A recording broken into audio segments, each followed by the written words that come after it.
NATO's exercise Defender Europe 20 was intended to be the largest deployment of US-based forces to Europe in more than 25 years. The military drill was designed to showcase that the alliance could come to the aid of Estonia, Latvia and Lithuania, who joined NATO in 2004. Though seemingly Western, energy links, trade flows, and facts of geography mean that the three former Soviet republics remain subject to a low-profile battle for influence between Moscow and Washington. So what would happen to the Baltic states if tensions escalated and Russian-NATO relations came to blows? Let's find out. I'm your host Shirvan and welcome to Caspian Report. Special thanks to Santa Barbara Chocolate for sponsoring this episode. As a chocolate connoisseur, they bring high-end brands to the online market at wholesale prices. It's easy and affordable. They test everything out for safety and are certified in fair trade, organic and kosher certifications. Visit their site and treat yourself. Use the promo code CaspianReport to get 15% off any item in any category. You'll find the links in the description and the comments section. For centuries, the three small states on the shores of the Baltic Sea have been the subject of great power competition. Since the collapse of the Soviet Union, the Baltic region has strengthened economic integration with the West, and all three nations have become increasingly prosperous as a result. However, the Baltic success story also highlights NATO's vulnerabilities in the region. Latvia and Estonia share a border with mainland Russia, and the legacy of large Russian minorities in both states mean that tensions exist over language rights, citizenship, and commemorative politics. Hybrid threats are the focus here, with tech-savvy Estonia looking to counter cyber warfare and Latvia concentrating on strategic communications to shape informational warfare.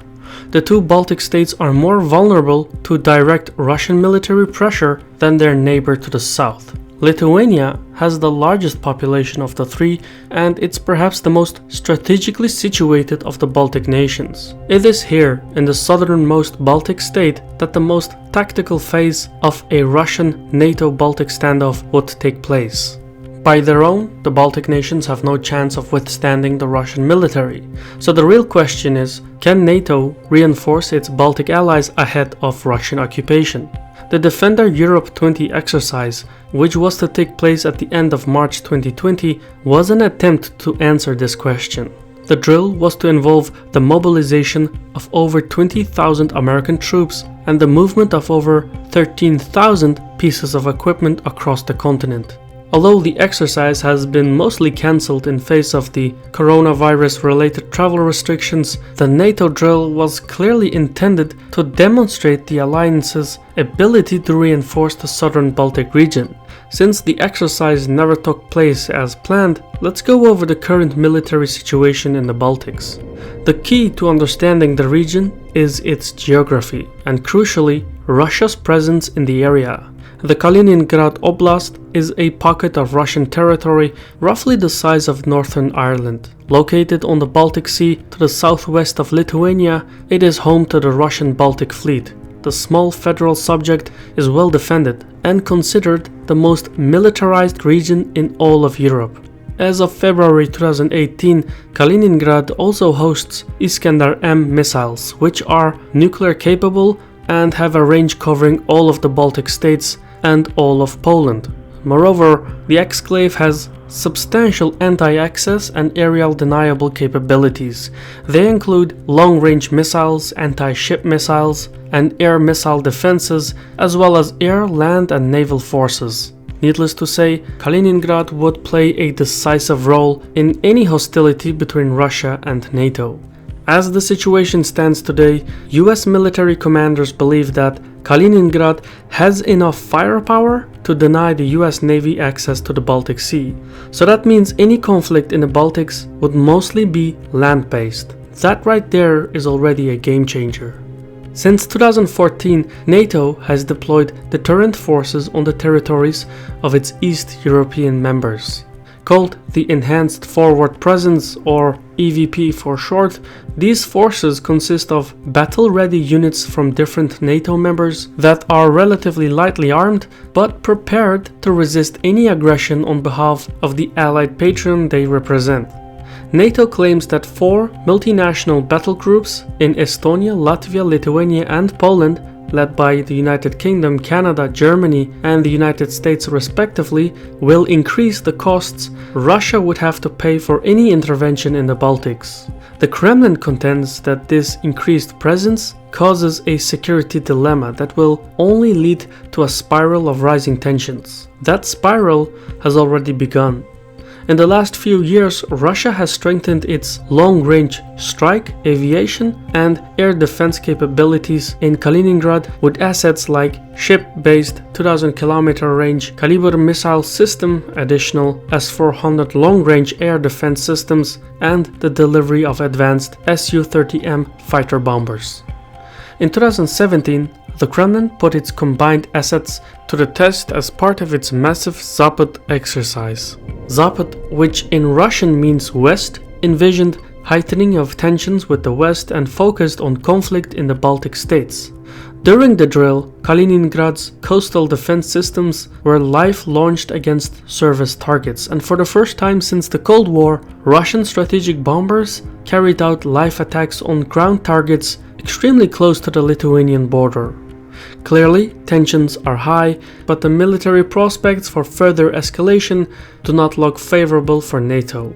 Situated between the northeastern tip of Poland and southern Lithuania, between Kaliningrad and Belarus, is a strip of land that is 66 kilometers wide at its narrowest point. This strategic area, called the Sawaki Gap, is one of NATO's most vulnerable choke points because it is the only land corridor between the Alliance and the Baltics.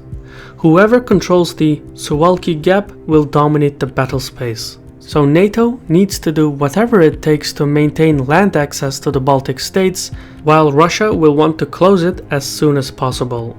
The Sawaki Gap is also vital to Lithuania as the area offers access to the second city of Kaunas, which sits on the confluence of 2 major rivers and could split the country in 2. Historically, Napoleon and Hitler both attacked via the Sawaki Gap. In the First World War, Russian forces counterattacked through the corridor, and later the region acted as a defensive battleground in the Polish-Lithuanian War. The Suwalki's hilly topography makes it difficult to retake if lost, yet defensive reinforcement by NATO is diplomatically sensitive due to Russia's transport routes to Kaliningrad.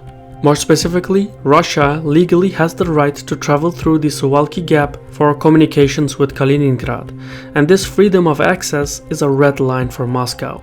During the Zapad 2017 drill, Belarus's participation illustrated just how easily Russia could dominate the eastern flank of the Sawaki Gap, through which it could pour its military units. On the western flank, meanwhile, Kaliningrad alone is believed to house 3 brigades, roughly 15,000 troops ready to be deployed. For comparison, Lithuania's regular military counts about 18,000 soldiers, though they are not as well equipped as the Russians, while NATO's EVP units constitute just over 4,500 soldiers. Basically, Russia's conventional forces available in the area outnumber NATO troops by approximately 8 to 1. Today, we need to make another step by establishing a multinational enhanced forward presence to strengthen NATO's defense and deterrence on the eastern flank. The alliance must be able to fully confirm the principle of the indivisibility of its security. It is believed that NATO would need to position an additional 18 brigades in the Baltics just to reach parity with the Russians. However, again, reinforcing the Baltic allies is politically risky and logistically complicated due to the weapons present at Kaliningrad. Even in the sphere of aerial warfare, NATO would have a hard time achieving air superiority over the battlefield. To reiterate, NATO has the technical capability to overcome the Russian missile defense systems in the area, but the amount of firepower such an attack would need would escalate tensions beyond the point of no return. A dangerous gamble to make when in conflict with a nuclear power. All of this means that right now, Russia could easily overwhelm the current NATO forces in the Sawaki Gap and isolate the Baltic states. It could be done with very little notice, considering Russia's freedom of movement in the area, as well as the proximity of its forces in Belarus and the long-range missiles in Kaliningrad. Even with rapid deployment of NATO forces as imagined in the Defender Europe 20, it is unlikely that the area could be defended long enough for reinforcements. Retaking the Sawaki Gap militarily would require major political commitment from the individual NATO member states.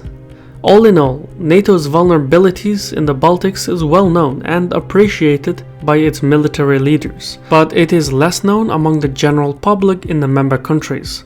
Increased awareness of the military realities can prevent miscalculation, because the democracies in NATO will need to take the public with them during any game of brinkmanship. Article 5 of NATO declares that an attack on one country of NATO is an attack on all its members. It is the cornerstone of the alliance. If the Kremlin's objective is to undermine NATO, then one way they can do that is by demonstrating that the alliance cannot protect all its allies. And in that context, the Baltics is the best place to put that theory to the test. I've been your host Shirvan from Caspian Report. If you enjoyed this report, please leave a like, comment, and hit the notification bell. Thank you for watching, and Sağ ol.